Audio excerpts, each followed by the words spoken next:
All right, guys, so we know that the Revolutionary War began with the shot heard round the world, that gunshot that went off in Lexington.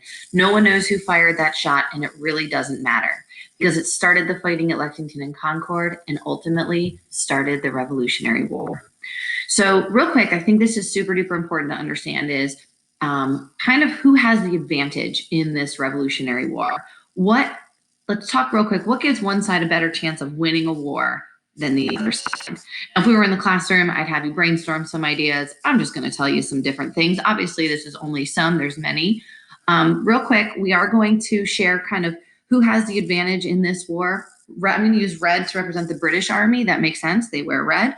The color of the, now we know that the Americans have no army going into the Revolutionary War, but as soon as the war starts, the colonists realize they're going to need an army and they put together an army and they call themselves the Continental Army.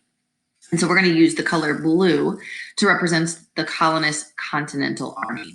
So here are some things that give one side a better chance of winning a war in general than another side. The leader. Whoever's leading your army is definitely going to give your side an advantage. If they're a better leader, they're going to do a better job. The number of soldiers that you have able to fight, the previous experience that these soldiers have fighting in battles, the training that they have to fight, how much money that an army has is super duper important because that's going to determine the amount of supplies, ammunition, bullets, cannons, things like that, food, uniforms for the soldiers, weapons, better weapons.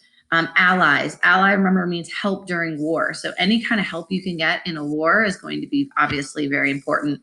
And then strategy, how you're planning to fight in this war. So let's kind of analyze these two armies and see which army has the advantage during the Revolutionary War. When we're talking about the leader of the British Army is going to be General Thomas Gage. And he is an amazing leader. He has led the British Army before through many, many, many wars. He's an experienced leader. As we're going to talk about in a little bit, the Continental Army is going to choose General George Washington. You've heard of George Washington. Obviously, he's going to go on to become the first president of the United States after this war is over. But when this war begins, George Washington has never, ever led an army before in his life. He fought in the French and Indian War when he was just 21 or 22 years old, but he's never led an army before. And we'll see how that turns out. Turns out, if you kind of look at this, it looks like the British have an advantage. If you were to ask me who I think the smartest person in history is, I think it was General George Washington. He is very, very intelligent. He has a great use of spies during the war. It's going to be an awesome general for the Continental Army. When it comes to number of soldiers, KG3 is going to send 50,000 of his men over to fight. At any given time, General George Washington is only going to be able to gather about 10,000 men for his Continental Army. Clearly, the British have an advantage here. When it comes to the experience that these soldiers have, those 50,000 soldiers, and I'll put up training too, these are well-trained professional soldiers who have had lots of experience in battle. England has been through war after war after war. The colonists, they don't have a lot of experience in war. The last war that they experienced was the French and Indian War, and that was many years before, about 12 years ago, and a lot of those soldiers that fought in the French and Indian War have long since gotten old and died. Most of these 10,000 men are young. They've had no experience, no training. Obviously, you can see just here, British have a huge advantage in this war.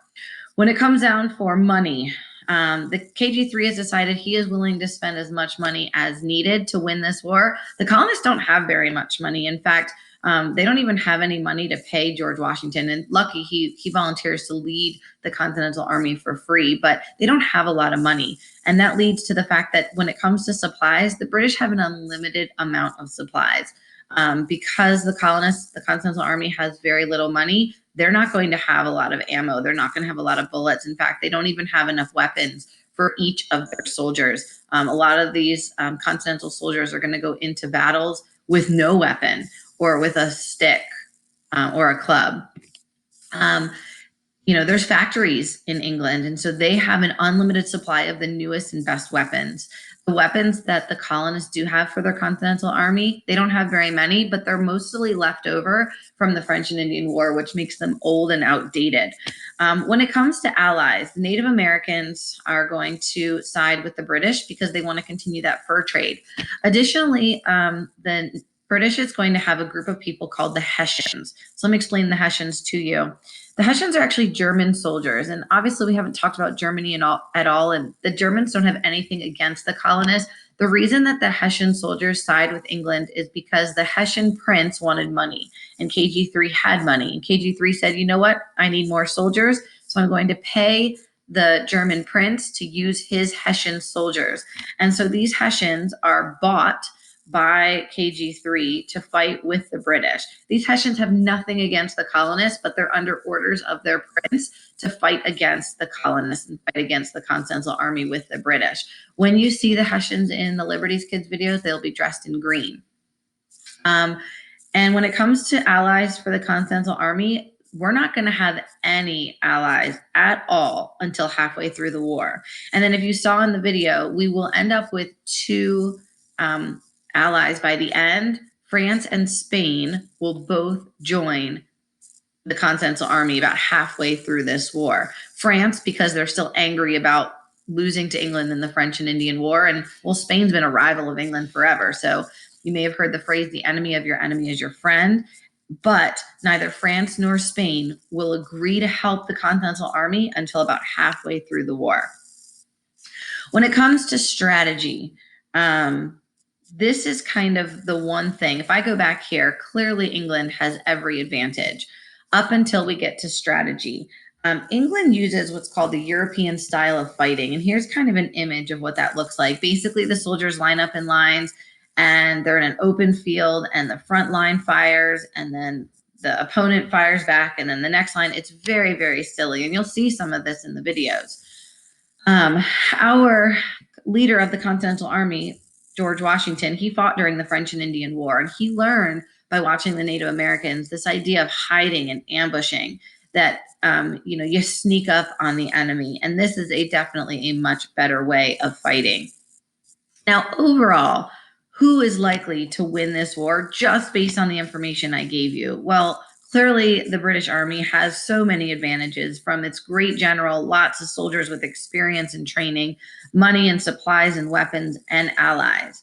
But we know that somehow the colonists will win the Revolutionary War. So other than strategy and an amazing leader who turns out to be amazing, George Washington, what do the colonists have that the British soldiers do not? And that is simply motivation. Those 50,000 British soldiers, they're fighting because it's their job, because they're under orders to do so. Our colonists, our Continental Army is formed with soldiers who want their freedom from England and unfair rules and laws. And this motivation will be enough for the soldiers.